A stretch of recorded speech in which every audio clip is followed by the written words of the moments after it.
there's two schools of thought: pay me now or pay me later.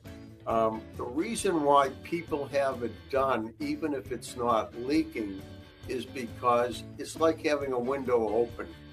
Um, Rain isn't going to come in the window all the time, but eventually, with a poured concrete foundation, it will leak because water will get into that crack, freeze, and open it up more and more. So you come home from your vacation, your winter vacation, you go downstairs, and you got quite a mess there.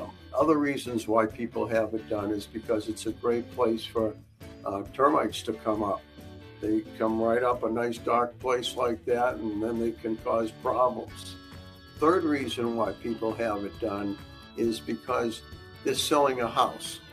And when you're selling a house, you want to try to have as many people bidding on your beautiful house that you can have.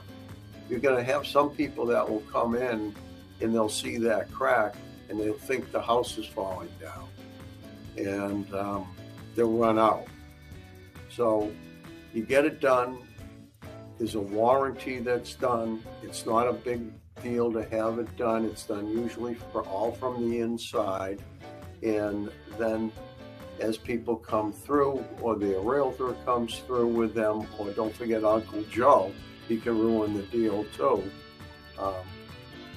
You have a warranty from us that in writing that means something, and that's the reasons why you would have it done, let alone the cold air that will come through during the winter and the moist air that will come through during the summer. And that's the reason why you get a foundation crack repair.